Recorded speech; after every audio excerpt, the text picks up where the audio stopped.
ప్రియమైన దేవుని పిల్లలారా, దేవుడు నాకిచ్చిన ఈ సమయాన్ని బట్టి యేసుక్రీస్తు వారి నామములో మీ అందరికీ నా హృదయపూర్వకమైన ధన్యవాదాలు చెల్లిస్తున్నాను. మరి ఈరోజు బైబిల్‌లో నుంచి మరి కొన్ని స కొన్ని విషయాలను నేర్చుకోవటానికి మనం ప్రయత్నం చేద్దాం. 66 పుస్తకాలలో దేవుడు రాయించిన ఈ మాటలలో యేసువారి చేసిన బోధ, యేసువారి చేసిన అద్భుతాలు, యేసువారి చేసిన స్వస్థతలు, యేసువారు చూపించిన ప్రేమ, ఇవన్నీ కూడా మనకి సువార్తల్లో చదువుకోవటానికి కనిపిస్తున్నాయి. యేసువారి జీవితంలో, యేసు బ్రతికున్న కాలంలో ఎన్నో విషయాలను మనకి తెలియపరిచినట్లుగా, ఎన్నో విషయాలను సమాజానికి ఆయన బోధించినట్లుగా మనకి గ్రంథములో కనిపిస్తుంది. మరి ఇంకపోతే యేసుక్రీస్తు వారు చేసిన అద్భుతాలు 1, 2, 3 కాదు. ఎన్నో సందర్భాలలో ఎంతో మందిని రోగులతో వచ్చిన వారిని, మరి కుష్ఠరోగులతో వచ్చిన వాళ్ళని, రక్తస్రావంతో వచ్చిన వారిని, చనిపోయిన వారిని కూడా లేపినట్లుగా, స్వస్థత పరిచినట్లుగా మనకి గ్రంథములో కనిపిస్తుంది. యేసువారి అద్భుతాలు, యేసువారి మహత్కార్యములు, యేసువారి సూచక క్రియలు, యేసు చేసిన ఎన్నెన్నో సూచక క్రియలు, అద్భుత కార్యములు, ఇవన్నీ కూడా మనకి బైబిల్లో చదువుకుంటున్నాం, మరి గ్రహించుకుంటున్నాం కూడా. మరి యేసువారి చేసిన స్వస్థతలు ఒకనాడు ఏ విధంగా ఉన్నాయి అని బైబిల్‌ని మనం పరిశీలన చేస్తే ఒక చాలా మంచి సందర్భాన్ని మనకు బైబిలు తెలియపరిచింది. ఏంటి అంటే ప్రియులారా, నేడు జరుగుతున్న స్వస్థతలకి, మొదటి శతాబ్దములో యేసు చేసిన స్వస్థతలకి ఎంత తేడా ఉందో మనము గమనించగలం. ఎందుకంటే నేడు జరుగుతున్న స్వస్థతలు అన్నీ కూడా ఆడంబరాలే ప్రియులారా. యేసు చేసిన స్వస్థతలు ఆడంబరాలు కాదు, నిజాలు. కళ్ళు వారు దగ్గరుండి చూసిన నిజాలు, వాళ్ళు దగ్గరుండి గమనించిన నిజాలు. మరి ఆనాడు జరిగినట్లుగా నేడు జరుగుతున్నాయా అంటే ఈరోజు ఎవరి చేత జరగటం లేదు అని చెప్పచ్చు. ఎందుకంటే ఒకరోజు యేసుక్రీస్తు వారు చేశారు, తదనంతరము అపోస్తలులు చేశారు. అపోస్తలుల తర్వాత మరి ఇంకెక్కడ కూడా మనకి స్వస్థతలు జరిగినట్లుగా మనము చూడలేము, చెప్పలేము కూడా. ఎందుకంటే యేసువారి తర్వాత స్వస్థత చేసింది అపోస్తలులు బలముగా చేశారు వాళ్ళు. అసలు వాళ్ళెందుకు బలముగా చేశారు అంటే బలమైన పరిశుద్ధాత్మ వారిపైన దిగింది. బలమైన పరిశుద్ధాత్మ వారిపైన దిగినప్పుడు వారు అనేక స్వస్థతలు చేశారు. చచ్చిపోయిన వారిని కూడా లేపారు, స్వస్థత చేశారు. ఎన్నో అద్భుతాలు, ఎన్నో మహత్కార్యములు, ఎన్నో సూచక క్రియలు వారు చేసినట్లుగా మనకి 66 పుస్తకాలలో కొత్త నిబంధనలో మనకి కనిపిస్తున్నాయి. ఇంకపోతే మరి వారు వేసుకున్న గుడ్డకు తగిలినను వాళ్ళు స్వస్థత నొందారు రోగులు స్వస్థత నొందారు అని మనకి బైబిల్ గ్రంథములో చాలా క్లియర్‌గా మనకు కనిపిస్తుంది. మరి యేసువారి చేసిన సూచక క్రియలు, అద్భుతాలు, మహత్కార్యములు ఎలా జరిగాయి అంటే ప్రియులారా, మరి ఒక విషయాన్ని బైబిల్‌లో నుంచి మనము ఆలోచిద్దాం. యోహాను రాసిన సువార్త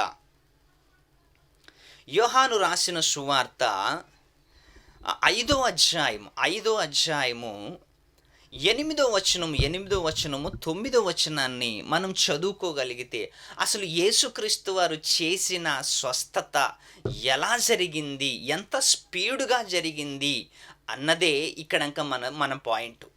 యేసువారి చేసిన సూచక క్రియలు కానీ, అద్భుత కార్యక్రమాలు కానీ, స్వస్థతలు కానీ ఎంత స్పీడుగా జరిగాయో అని మనము ఇక్కడ ఒక మాటని గమనించగలిగితే, యోహాను రాసిన సువార్త 5వ అధ్యాయము 8, 9 వచనాలు. యేసు నీవు లేచి నీ పరుపెత్తుకొని నడుమని వానితో చెప్పగా, బాగా ఆలోచించండి. యేసువారి చేసిన స్వస్థతలు ఎలా జరిగాయో, మరి నేడు జరుగుతున్న స్వస్థతలు ఎలా జరుగుతున్నాయో మనము బైబిల్లో నుంచి పరిశీలన చెయ్యాలి. ఏది పడితే అది నమ్మటానికి, ఎవరు పడితే వారు చెప్పింది వినటానికి మనము ఈరోజు అమాయకులేమి కాదు. మనం ఈరోజు అమాయకులేం కాదు. కాస్తో కూస్తో దేవుడు బైబిల్ జ్ఞానము మనకిచ్చాడు. బైబిల్ని చదువుకునే అవకాశం ఇచ్చాడు. బైబిల్ నేర్చుకునే అవకాశం ఇచ్చాడు. బైబిల్ని పాటించే అవకాశం ఇచ్చాడు. ఎవరు చెప్పినా అలా ఉన్నావో లేవో అని పరిశీలన చేసే దైవ జ్ఞానాన్ని దేవుడు మనకిచ్చాడు. ఓకే, యేసువారు చేసిన స్వస్థత ఎలాంటిదంటే, యేసు నీవు లేచి నీ పరుపెత్తుకొని నడుమని వానితో చెప్పగా వెంటనే అని చూసారా, ఎంత మంచి పదం అక్కడంక. వెంటనే 4 వారాల తర్వాత కాదు, 4 రోజుల తర్వాత కాదు, 4 గంటల తర్వాత కూడా కాదు, వెంటనే వాడు స్వస్థత నొంది అనుంది. వెంటనే వాడు స్వస్థత నొంది అంటే యేసువారి చేసిన స్వస్థత ఎంత స్పీడుగా జరిగిపోయింది అంటే వెంటనే జరిగిందంట. మరి వెంటనే స్వస్థత జరిగింది అంటే మరి యేసులో ఆ చేసే శక్తి యేసులో ఉంది కాబట్టి వాడు ఎలాంటోడైనా సరే అవతలవాడు ఎలాంటి వాడైనా సరే, విశ్వాసం ఉన్నవాడా విశ్వాసం లేనివాడా ఎలాంటి వాడైనా యేసు స్వస్థత చేశాడు అంటే అంతే ప్రియులారా. మరి ఈరోజు జరుగుతున్న స్వస్థతలు, ఈరోజు జరుగుతున్న అద్భుతాలు, ఈరోజు స్టేజ్ల మీద జరుగుతున్న మరి సూచక క్రియలు ఇవన్నీ మనం చూస్తుంటే నిజంగా ఆడంబరాలతో కూడుకున్నవి, నిజంగా బూటముతో కూడుకున్నవి. రెండవదిగా ఆలోచిస్తే ప్రియులారా, అవి జరగనివి అని మనము వాటిని ఈజీగా కొట్టివేయచ్చు. వెంటనే యేసుక్రీస్తు వారు చేశాడంట. ఏమిటి? వెంటనే వాడు స్వస్థత నొంది తన పొరుపెత్తుకొని నడిచాడంట. మరి ఈరోజు స్టేజ్ల మీద మైకులు నోట్లో కుట్టి ఐస్ క్రీమ్ లాగా మైకుల్ని నోట్లో పెట్టి మరి మాట్లాడిస్తున్నారు. అంత అవసరత ఏముంది? ఎవరికి చూపించుకోవటానికి మరి మైకి పెట్టి మాట్లాడిస్తున్నావు? ఎవరిని నమ్మించటానికి నువ్వు మాట్లాడిస్తున్నావు? ఎవరిని మోసం చేయటానికి మాట్లాడిస్తున్నావు? వాడు మాట్లాడటానికి శక్తి లేకపోయినా, వాడు నడవటానికి శక్తి లేకపోయినా, వాడు అసలు స్వస్థత నొందకపోయినా స్వస్థత నొందినట్లు, నడిచినట్లు, మాట్లాడుతున్నట్లు వాని నోట్లో మైకు కుచ్చి మరి మాట్లాడుతున్నారు. ఏమండి, ఒక్కసారి ఆలోచించండి. ఇది నిజంగా బైబిల్కి ఎంత వ్యతిరేకమైన కార్యక్రమం ఒక్కసారి ఆలోచించండి. జనాలకు కూడా అలాంటి బోధకులే కావాలి, జనాలకు కూడా అలాంటి స్వస్థతలే కావాలి. ఈరోజు జనాలకి స్వస్థత కావాలి, కానీ స్వచ్ఛమైన వాక్యము అవసరం లేదు. నేటికి స్వస్థతలు కావాలి, ఫ్రీగా ట్రీట్మెంట్ కావాలి, ఫ్రీగా రోగాలు పోవాలి, ఫ్రీగా స్వస్థత నొందాలనుకుంటున్నారు. కానీ నాకు వాక్యము నేర్చుకోవాలి, వాక్యము నేర్చుకొని వాక్యములో ఉన్న సారాన్ని నేను గ్రహించుకోవాలి అని ఈరోజు ఎంతమందికి ఈ ఆలోచన ఉంది ప్రియులారా? ఎంతమందికి ఆలోచన ఉంది? ఎంతమంది ఈ కార్యక్రమాలు చేయగలుగుతున్నారు? ఎప్పుడు చూసిన స్వస్థతలు, ఎప్పుడు చూసిన రోగాలు పోవటాలు, ఎప్పుడు చూసిన రోగం పోవాలని యేసు దగ్గరికి వస్తున్నాము. కానీ నా ఆధ్యాత్మిక జీవితం బలపడాలి, నేను పాపము నుంచి విడుదల నొందాలి, నేను పరలోకానికి వెళ్ళాలి అని ఆలోచనలతో వస్తున్నామా సంఘానికి మనం? ఏమండి, ఈరోజు స్వస్థత సభ అని పెట్టేసరికి వేలకు వేల మంది స్వస్థత సభ అనేసరికి ఏంటి కుంటి వాళ్ళు రావటం, గుడ్డి వాళ్ళు రావటం, ఏంటి ఏ హాస్పిటల్లో ఉన్న వాళ్ళు కూడా రావటం, స్వస్థత జరుగుతుందని అక్కడికి వచ్చి అందరి మధ్య ఫూల్ అయిపోతుంటారు. అందులో అన్యుల మధ్య దేవుడు అవమాన పాలవుతున్నాడు, అన్యుల మధ్య దేవుడు నిందల పాలవుతున్నాడు. ఎడొక్కసారి ఆలోచించండి. నీ దగ్గర స్వస్థత వరాలు ఉంటే, నీ దగ్గర స్వస్థత చేసే వరాలు ఉంటే, ఒకవేళ దేవుడు నీకు ఇచ్చినట్లయితే, దేవుడు ఇవ్వడు, కానీ ఒకవేళ నీవు అనుకుంటున్నావు కదా దేవుడు నాకు ఇచ్చాడు అని, సభలెందుకు, ఏకంగా హాస్పిటల్లోకి వెళ్ళు. ఏకంగా హాస్పిటల్లోకి వెళ్ళు. అక్కడికి వెళ్ళి బెడ్ మీద పడుకున్న వాళ్ళందరినీ స్వస్థత చెయ్యి. సభలెందుకు? సభల కంటే ఎక్కువ మంది ఉన్నారు హాస్పిటల్లో. సభల కంటే ఎక్కువ మంది ఉన్నారు. నీవు ఎక్కడ అడుగు పెడితే అక్కడ వేల జనాలు ఉంటారు. ఎందుకంటే దేవుడు నీకు స్వస్థత చేసే వరాలు ఇచ్చాడు కదా. మరి ఆ వరాలతో ఈరోజు హాస్పిటల్లో ఎక్కడ చూసినా ఎన్ని హాస్పిటళ్ళు ఉన్నాయి ఈరోజు. కంటి నొప్పితో బాధపడుతున్నవారు, కడుపు నొప్పితో బాధపడుతున్నవారు, క్యాన్సర్తో బాధపడుతున్నారు, ఎయిడ్స్తో బాధపడుతున్నవారు, ఎన్నో రోగాలతో బాధపడుతున్న వారి దగ్గరికి వెళ్ళకుండా, వారి దగ్గరికి వెళ్ళి స్వస్థత చేయకుండా, ఈ లోకములో నీ ఒక మనిషిగా చలామణి అవుతూ దేవుని ముసుగులో మరి నేరాలు చేస్తూ, దేవుని ముసుగులో స్వస్థత పేరుతో డబ్బులు సంపాదించుకుంటూ దేవుని పేరున నీవు ఒక అన్యాయం జరుగుతుంది అని మనం చెప్పచ్చు ప్రియులారా. దేవుడి పేరుట అన్యాయం జరుగుతుంది. దేవుని పేరు చెప్పుకొని దోచుకునే వాళ్ళగా తయారైపోయి ఉన్నారు. స్వచ్ఛమైన బోధ చేసే వాళ్ళు ఎక్కడున్నారు ఈరోజు? స్వస్థతలు చేసే వాళ్ళు ఎక్కువ ఉన్నారు. స్వచ్ఛమైన బోధన అందించి మానవాళికి రక్షణార్థమైన సువార్తను ప్రకటించి, నీవు స్వస్థత చేయకపోతే దేవుడు చేయలేడనా? అంటే స్వస్థత నీ ఒక్కడే చేస్తావా? దేవుడి చేత కాదా? నీకు పని అప్పగించాడేంటి యేసుక్రీస్తు వారు? నీకు ఏ పని అప్పగించాడు? స్వస్థత చేసే పని అప్పగించాడా? సువార్త పని చేసే పని అప్పగించాడా? అసలు మనకి ఈరోజు ఏ పని అప్పగించాడు? ఏం చేస్తున్నాం మనం? ఏ పని అప్పగించాడు? ఏం చేస్తున్నాం? స్వస్థత చేస్తున్నారా? స్వచ్ఛమైన బోధ చేస్తున్నారా? ఈరోజు స్వస్థతలు ఎక్కువైపోతున్నాయి, స్వచ్ఛమైన బోధ తగ్గిపోతుంది. ఎందుకంటే స్వచ్ఛమైన బోధ చెప్తాము అంటే, మహాజ్ఞానము చెప్తున్నాము అంటే ఎవరు రావటం లేదు కదా. ఎవరు రారు. స్వచ్ఛమైన బోధ చెప్తున్నామంటే ఎవరు రారు. అదే స్వస్థతలు చేస్తున్నామంటే అసలు ఆ స్టేజ్ పట్టదు, ఆ గ్రౌండ్ పట్టదు, అసలు కాపరికి తీరికుండదు మరి ఆ స్వస్థత చేయటానికి. ఈరోజు దేవుడు మనలను పంపించింది స్వస్థతలు చేయటానికి కాదు, స్వచ్ఛమైన బోధ చేయటానికి. స్వచ్ఛమైన కార్యక్రమాలు చేయటానికి. అనవసరముగా స్వస్థతలు చేస్తూ అనవసరమైన సమయాన్ని వృధా చేయకుండా దేవుని కార్యక్రమాలు చేయటానికి నువ్వు నడుం బిగించాలి. దేవుని కార్యక్రమాలు చేయటానికి నువ్వు నడుం బిగించాలి. ఎందుకంటే స్వస్థత చేసేది నువ్వు కాదు, స్వస్థత చేసేది నీ వలన కాదు. ఎందుకంటే స్వస్థత చేసేది దేవుడు, బాగు చేసేది మనుషులని దేవుడు కాబట్టి.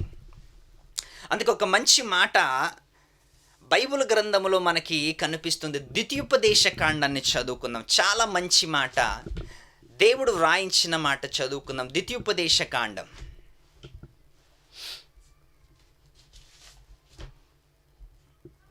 32 అధ్యాయం. ద్వితీయోపదేశ కాండము చక్కగా బైబిల్ ఉన్నవాళ్ళు అందరూ తెరిచి చూడాలి.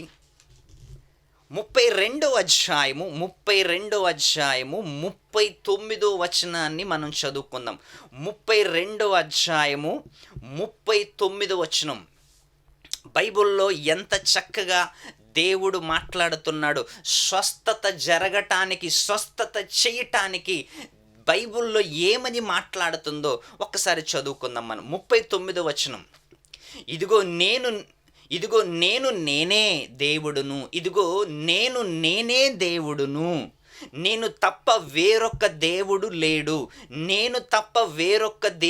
లేడు, మృతి నొందించు వాడును, బ్రతికించు వాడును. బాగా ఆలోచించండి. మృతు నొందించు వాడును, బ్రతికించు వాడును నేనే. నేనే దేవుడును, నేనే దేవుడును, మృతు నొందించు వాడును, బ్రతికించు వాడును నేనే అంటున్నాడు దేవుడు. చంపటానికైనా, చంపిన వాళ్ళని బ్రతికించటానికైనా నేనే, నా వలనే అవుతుంది కానీ మిగతా వాళ్ళెవరి వలన జరగదు. కింద ఏమంటున్నాడు తెలుసా?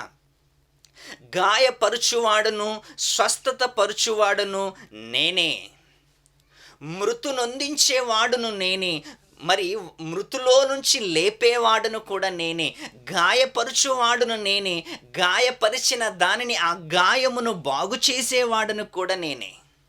చూసారా ఎంత చక్కగా మాట్లాడుతున్నాడు దేవుడు, ఎంత చక్కగా మాట్లాడుతున్నాడు దేవుడు.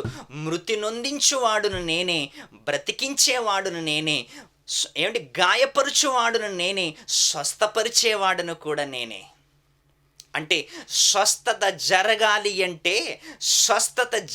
అంటే, అది దేవుడు వలన జరగాలి, కానీ భూమి మీద ఏ మానవుడి వలన స్వస్థత జరగదు.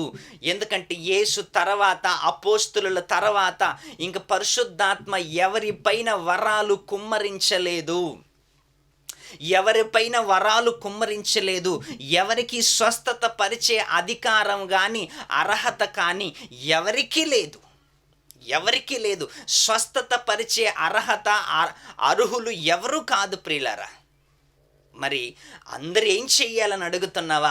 అందరూ స్వచ్ఛమైన బోధని ప్రకటించాలి. స్వచ్ఛమైన బోధని ప్రకటిస్తున్నప్పుడు నీవు అనారోగ్యంగా ఉంటే దేవుణ్ణి ప్రార్థన చేయి, దేవుడి దగ్గర మోకరించి ప్రార్థన చేయి. ఆయన స్వస్థపరచు యెహోవాను నేనే అంటున్నాడు. ఆయన దేవుడు ఏమంటున్నాడు తెలుసా? స్వస్థపరుచు యెహోవాను నేనే, గాయపరుచువాడును నేనే, స్వస్థపరుచువాడును నేనే. గాయాలు చేసేది ఆయనే, గాయాలు బాగు చేసేది ఆయనే. ఎగ్జాంపుల్గా ఒక మంచి ఉదాహరణ మన కళ్ళు ముందుంది. ఒక్కసారి ఆలోచించండి. హిజ్కియా గారికి పుండు పుట్టింది. మహారాజు హిజ్కియా గారికి పుండు పుట్టినప్పుడు ఆ పుండు ఎందుకోసం పుట్టిందంటే మరణము గురించి, చావటానికి పుండు పుట్టిందంట. అప్పుడు వెంటనే యెషయా గారిని పంపించాడు, ప్రవక్త అయిన యెషయాను పంపించాడు. యెషయాను పంపించి ఏం చేస్తాడంటే, ఇదిగో నీవు చావబోతున్నావు, నీ దినాలు దగ్గర పడ్డాయి, నీ ఇల్లు చక్క పెట్టుకో అని యెషయా గారి ద్వారా, ప్రవక్త ద్వారా మరి ఈ సందేశాన్ని పంపినప్పుడు ఆ హిజ్కియా గారు మంచివాడు, మంచి పాలన అందించాడు, ఇశ్రాయేలుని చక్కటి పరిపాలన చేశాడు. అలా పరిపాలన చేస్తూ చక్కగా, నమ్మకంగా, నిజాయితీగా బ్రతికాడు. అలా నిజాయితీగా బ్రతికిన హిజ్కియా గారు లోపలికి వెళ్ళాడు, తలుపులు వేసుకున్నాడు, గదిలోకి వెళ్ళాడు, తలుపులు వేసుకున్నాడు, మొరపెట్టాడు, కన్నీటితో ప్రార్థన చేశాడు, కన్నీటితో దేవుడి దగ్గర మొరపెట్టుకున్నాడు. ప్రభువా, నేను నీ దృష్టిలో ఎలా బ్రతికాను, నేను ఎలా నడుచుకున్నాను, ఒకసారి నీవు నన్ను జ్ఞాపకం చేసుకో అని హిజ్కియా గారు దేవుడికి మొరపెట్టాడు. మళ్ళీ ప్రవక్తని పంపించాడు, ఇదిగో నీకు 15 సంవత్సరాలు ఆయుష్ను పెంచుతున్నాను, నీవు టెన్షన్ పడుకో అని రాజుగారితో మళ్ళీ యెషయా ప్రవక్త చెప్పినప్పుడు ఆనందిస్తాడు హిజ్కియా గారు. మళ్ళీ 15 సంవత్సరాల ఆయుష్ను పొడిగించాడు, గాయపరిచాడు, మళ్ళీ స్వస్థత చేస్తున్నాడు. గాయపరిచాడు ఆయనే, స్వస్థత చేసేది కూడా ఆయనే. స్వస్థపరచ యెహోవాను నేనే, స్వస్థపరచు యెహోవాను నేనే అంటున్నాడు. ఇంకొక మాట చదువుకుందాం. హోషేయ గ్రంథం 6వ అధ్యాయము 1వ వచనం. మంచి మాట బైబిల్లో మనకు కనిపిస్తుంది. హోషేయ గ్రంథము 6వ అధ్యాయము 1వ వచనము. మనము యెహోవా యొద్దకు మరలుదము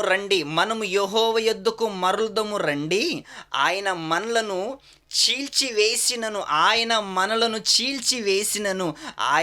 మనలను స్వస్థపరచును. ఒకవేళ ఆయన మనలను చీల్చివేసినను మళ్ళీ ఆయన మనలను స్వస్థపరుస్తాడు. చీల్చివేయటానికి అర్హత ఆయనే, చీల్చివేసిన వారిని మళ్ళీ బాగు చేయటానికి ఆయనే అర్హుడు. స్వస్థతపరచును. ఆయన మనలను కొట్టినను ఆయనే మనలను బాగు చెయ్యను. ఆయన మనలను కొట్టినను, తిట్టినను, చీల్చివేసినను స్వస్థత చేసేది మాత్రం ఆయనే. ఆయన దగ్గరికి మనం మరలుదాం రండి, ఆయన దగ్గరికి వెళ్ళుదాము రండి అని హోషేయ గారు మాట్లాడుతున్నారు. ఒక్కసారి ఆలోచించండి ప్రియులారా. అంటే స్వస్థత చేసేది దేవుడు అని మనకి క్లారిటీగా రావాలి. స్వస్థత చేసేది దేవుడు, మనకు ఒక మంచి క్లారిటీ రావాలి. మరి ఈరోజు బోధకులందరూ కూడా ఏం చేస్తున్నారు? సేవకులందరూ కూడా స్వస్థత మహాసభలు అని ఎందుకు పెడుతున్నారు? స్వస్థత మహాసభలు అంటే జనాలు తండోపతండాలుగా వస్తారు, జనాలు విపరీతముగా వస్తారు, జనాలు లెక్క లేకుండా వస్తారు. ఎందుకంటే జనాల వైఖరి ఎలా ఉందంటే, జనాల మనోభావాలు ఈరోజు ఎలా ఉన్నాయంటే, ఎక్కడ స్వస్థత జరుగుతుందో అక్కడికి వెళ్ళాలి, ఎక్కడ ఫ్రీగా ట్రీట్మెంట్ అందిస్తున్నారో అక్కడికి వెళ్ళాలి, ఎక్కడ ఉచిత సేవలు అందిస్తున్నారో అక్కడికి వెళ్ళాలి. ఈరోజు చూడండి ఒక్కసారి, మీటింగ్ పెడుతున్నాము రండి అంటే ముందుగా అడుగుతున్నది ఏంటంటే, మీటింగ్లో భోజనాలు ఉన్నాయండి అంటారు. ఆహా, భోజనాలు లేకపోతే మీటింగ్కి రావా? స్వస్థతలు జరుగుతాయండి అంటున్నారు. స్వస్థతలు లేకపోతే వాక్యం వినటానికి రావా? నీకు స్వస్థతలు కావాలి, నీకు భోజనాలు కావాలి, నీకు బస్సులు కావాలి, అన్ని సౌకర్యాలు పెడితే వచ్చి వాక్యం విని వెళుతున్నావంటే ఏమి నొప్పి, నీకు ఏం నొప్పి తగిలింది? ఒక్కసారి ఆలోచించండి ప్రియులారా. యేసు బ్రతికున్నంత కాలం ఎన్ని అద్భుతాలు, ఎన్ని మహత్కార్యములు, ఎన్ని సూచక క్రియలు ఇవన్నీ చేసినను ఆయన ఎక్కువగా విలువనిచ్చింది ఏంటో తెలుసా?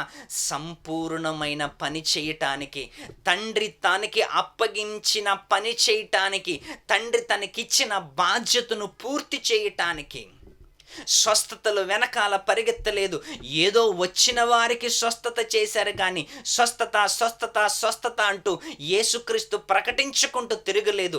పాపుల్ని రక్షించటానికి ప్రయత్నం చేశాడు, పాపుల దగ్గరికి వెళ్ళి వాక్యం చెప్పాడు, ఎన్నో అద్భుతమైన మాటలు చెప్పి అనేక మందిని చైతన్యపరిచాడు. ఆయన అనేక మందిని చైతన్యపరిచాడు. స్వస్థత మహాసభలను ఎక్కడ పెట్టలేదు. సువార్తను గురించి అనేక మందికి చెప్పటానికి వెళ్ళాడు, అనేక మందికి సువార్తను చెప్పాడు. ఈరోజు జనాలకి ఎలాంటి బోధలు అందిస్తున్నారు అంటే, ఈరోజు సమాజంలో ఎలాంటి బోధలు జరుగుతున్నాయంటే, స్వస్థత స్వస్థత స్వస్థత, ఎక్కడ చూసినా స్వస్థత, టచ్ అంటారు, వేల మంది పడిపోతున్నారు. ఇదేంటి జరగటం? ఇదేంటి అలవాటు? అసలు నీవు చెయ్యి వేస్తే అసలు కొన్ని సభల్లో ఈరోజు ఎలా జరుగుతున్నాయంటే, ఆ సభల్లో డ్యాన్సులు వేస్తున్నారు. ఆ డ్యాన్సులు ఎందుకు వేస్తున్నారంటే, స్వస్థత నొందటానికి వచ్చిన వాళ్ళు ఏదో లోపల వాళ్ళకి జరుగుతున్నట్లుగా ఫీల్ అయిపోయి డ్యాన్సులు చేస్తున్నారు. ఏదో డ్యాన్స్ బేబీ డ్యాన్స్ ప్రోగ్రాంలా ఉంటుంది. ఈరోజు ప్రతి స్వస్థత కూడిక చూడండి, ఇలా చెయ్యి అంటాడు, అలా 10 మంది పడిపోతారు. ఇలా టచ్ అంటాడు, అలా 10 మంది పడిపోతారు. టచ్ చేసే కాలం కాదయ్యా ఇది, సువార్త చెప్పే కాలం. టచ్ చేసే కాలం మొదటి శతాబ్దంలోనే పోయింది.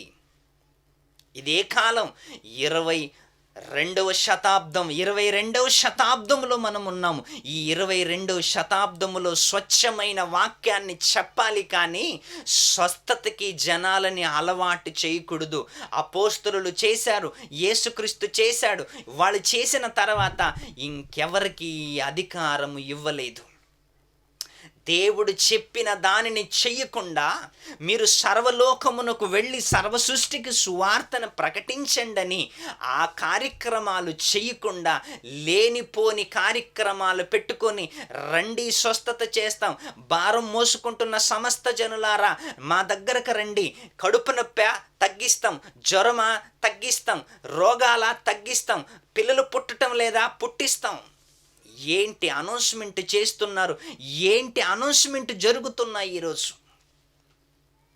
ఒక్కసారి ఆలోచించండి ప్రియులారా. ఈరోజు సమాజానికి కావలసింది స్వస్థత కాదు, స్వచ్ఛమైన బోధ కావాలి. ఈరోజు మనిషి పరలోకానికి వెళ్ళటానికి స్వస్థత కాదు, స్వచ్ఛమైన బోధ మనిషి హృదయాలలోకి ఎక్కించాలి. పరలోకానికి నడిపించేది స్వస్థత కాదు, స్వచ్ఛమైన బోధ. అందుకే చాలామంది ప్రసంగికులు ఎలా తయారైపోయారంటే, చాలామంది వాక్యోపదేశకులు ఎలా తయారైపోయారు, స్వస్థత ముసుగులో స్వస్థత పేరు చెప్పుకొని డబ్బులు దండుకుంటున్న ఈరోజు వాళ్ళు ఎంతమంది కనిపించటం లేదు. రండి మేము స్వస్థత చేస్తాం, రండి యేసు పిలుస్తున్నాడు, రండి మేము బాగు చేస్తున్నాం, రండి వాక్యం చెప్తాం, రండి పరలోకానికి తీసుకెళ్తాం అని ఏ బోధలైనా జరుగుతున్నాయా ఈరోజు?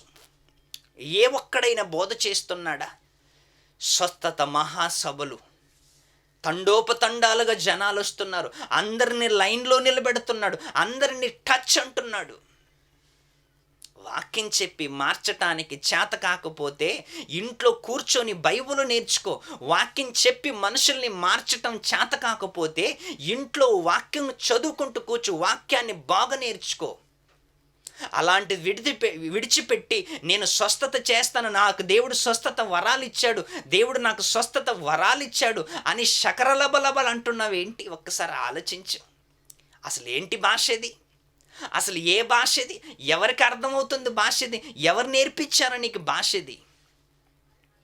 స్పష్టంగా మాట్లాడాలి, స్వచ్ఛంగా మాట్లాడాలి, స్పష్టమైన వాక్యాన్ని సమాజానికి అందించాలి అని దేవుడు చెబితే లేనిపోని భాష ఉపయోగిస్తూ, లేనిపోని మాటలు ఉపయోగిస్తూ జనాలని మోసం చేయటానికి బయలుదేరిన క్రీస్తు విరోధులు ఈరోజు చాలామంది ఉన్నారు ప్రియులారా. అందుకే యేసు చేసిన స్వస్థత ఎలా చేశాడంటే వెంటనే జరిగిందంట స్వస్థత, వెంటనే జరిగింది స్వస్థత. ఈరోజు ఏ సేవకుడు చేస్తాడు వెంటనే స్వస్థత? ఒక్కసారి మీరు ఆలోచించండి. వెంటనే అమ్మా 4 వారాలు రావాలి, ఆదివారాలు రావాలి, 4 రోజులు రావాలి. ఏమండి, ఎన్ని వారాలు వచ్చినా ఎన్ని రోజులు వచ్చినా యేసు చేసిన స్వస్థత అయితే నీవు చేయలేవు కదా. మరి నీవు చేస్తున్న స్వస్థత ఏంటి తెలుసా? జనాలకి చూపించుకోవటానికి, నిన్ను నీవు గణపరుచుకోవటానికి, నిన్ను నీవు నీ పేరు ప్రఖ్యాతులు ప్రపంచంలో చాటి చెప్పుకోవటానికి. ఈరోజు చాలామంది బోధకులు, స్వస్థత బోధకులు ఈరోజు రంగప్రవేశం చేశారు భూమి మీదకి. స్వస్థతలు చేస్తామని డబ్బాలు కొట్టుకుంటున్నారు. ఈరోజు వారి మాటలను మీరు నమ్మకండి, వారి మాటలను నమ్మకండి, వారి మాటలకి మోసపోకండి. ఒకవేళ నేను స్వస్థత చేస్తాను అని ఒకవేళ చెప్పితే ముందు ఆయన హాస్పిటల్లోకి తీసుకెళ్ళండి, ఆయనకు ముందు ట్రీట్మెంట్ చేయించండి. లేకపోతే హాస్పిటల్లో ఉంటున్న వారికి ప్రార్థన చేయమనండి. చూద్దాం వాళ్ళైనా స్వస్థత నొందుతారేమో.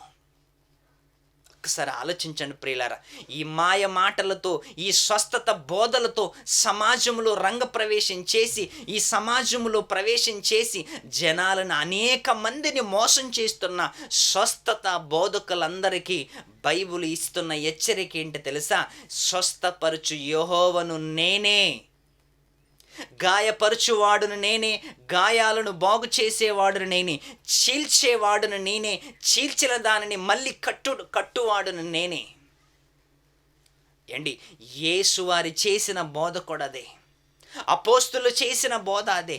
ఈరోజు నువ్వు నేను ఏం చేస్తున్నాం బోధ? నీవు నేను ఏ బోధ చేస్తున్నాం ఈరోజు? అందుకే సమాజానికి కావలసింది స్వస్థత కాదు, స్వచ్ఛమైన బోధ కావాలి. మనిషి పరలోకానికి వెళ్ళటానికి స్వస్థత అవసరం లేదు, స్వచ్ఛమైన బోధ కావాలి.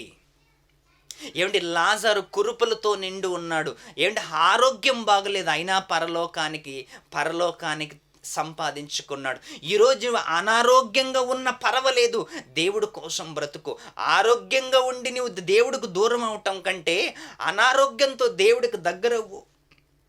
నీవు అనారోగ్యంగా ఉన్నావు అంటే దేవుడు గుర్తుకొస్తాడు. నీవు అనారోగ్యంగా ఉన్నావంటే దేవుని జ్ఞాపకం చేసుకుంటావు. నీవు అనారోగ్యంగా ఉన్నావంటే నువ్వు ప్రార్థన చేసుకుంటావు. ఆరోగ్యంగా ఉండి దేవునికి దూరం అవటం కంటే అనారోగ్యంతో దేవుడికి దగ్గర అవటం, పరలోకానికి వెళ్ళటం చాలా విశేషం. తప్పుడు బోధలకి తల వంచి, తప్పుడు బోధలకి చెవి నిగ్గక, కల్పన కథలకు చెవులివ్వక, స్వస్థత బోధకు, స్వచ్ఛమైన బోధకు చెవినివ్వండి. స్వచ్ఛమైన బోధని మీరు నేర్చుకోండి ప్రియులారా. 66 పుస్తకాలను దేవుడు మనకు రాయించాడు. 66 పుస్తకాలు దేవుడు మన కళ్ళు ముందు పెట్టాడు ప్రియులారా. చదవండి. యేసుక్రీస్తు చేసిన స్వస్థత, అపోస్తులు చేసిన స్వస్థతలు ఈరోజు ఏ క్రైస్తవుడు చేయగలుగుతున్నాడు? ఒకవేళ అలా చేయగలుగుతున్నారంటే ముందు హాస్పిటల్కి తీసుకెళ్ళండి. ఎంతోమంది హాస్పిటల్లో అనారోగ్యముతో చావు బ్రతుకుల మధ్య వాళ్ళు కొట్టుమిట్టుకు చచ్చిపోతున్నారు. అలాంటి వారి దగ్గరికి తీసుకెళ్ళి స్వస్థత చేస్తున్న వాడిని ముందు హాస్పిటల్కి తీసుకెళ్ళి ఆ బెడ్ మీద ఉంటున్న వాడికి స్వస్థత చేయమనండి. వాడు లేపితే అందరూ వానికి బానిసైపోదాం, అందరూ వాడి మాట విందాం. అలా జరుగుతుందా ఈరోజు? అలా జరుగుతుందా? స్వస్థత జరుగుతుందా ఈరోజు? స్వస్థతలు జరగటం లేదు. స్వచ్ఛమైన బోధ జరగటం లేదు. స్వస్థతల పేరుతో స్వచ్ఛమైన బోధని పక్కకు పెట్టేసి శరీరానికి సంబంధించిన రోగాలు తీసివేస్తామన్నంటూ బయలుదేరిన అనేక మంది బోధకులకి బైబిలు ఇచ్చిన హెచ్చరిక ఏంటో తెలుసా? ఈ స్వస్థపరచు యెహోవాను నేనే, మీరు కాదు అని బైబిలు హెచ్చరిక జారీ చేసింది. ఖబర్దారు స్వస్థత బోధకులారా అని బైబిల్ హెచ్చరించింది ప్రియులారా. అందుకే ఒక్కసారి బైబిల్ని బాగా చదివితే అసలు స్వస్థత ఎప్పుడు జరిగింది, ఎందుకు జరిగింది, ఎప్పుడు ఆగిపోయాయి, దాని తర్వాత ఎవరు ఎందుకు చేయలేకపోయారు అని బైబిల్ ఎంత క్లియర్గా మనకి చెప్పినా అర్థం కావటం లేదు అంటే అసలు నీకు బైబిల్ అర్థమైందా? అసలు నీవు క్రైస్తవుడువేనా? నామకార్థ క్రైస్తవుడువా? స్వస్థత బోధకుకి అలవాటు పడి నీ జీవితాన్ని సర్వనాశనం చేసుకుంటున్నావా? బైబిల్ దగ్గరికి రా, బైబిల్ దగ్గర కూర్చోను, బైబిల్ దగ్గర నేర్చుకో. మంచి జ్ఞానం బోధిస్తుంది బైబిల్, మంచి పాఠాలు బోధిస్తుంది బైబిల్, నిన్ను పరలోకానికి నడిపిస్తుంది బైబిల్. స్వస్థత బోధకి అలవాటు పడిపోకుండా స్వచ్ఛమైన బోధకి అలవాటు పడితే నీకు స్వర్గం, నీకు నిత్య జీవం ప్రియులారా. అందుకే ఈ మాటలన్నీ మనసులో ఉంచుకొని నిజాయితీగా, నమ్మకంగా స్వచ్ఛమైన బోధకి మీరు అలవాటు పడాలని కోరుకుంటూ ఈ సమయాన్ని ముగిస్తూ సెలవు తీసుకుంటాను. అందరికీ వందనాలు. సెలవు.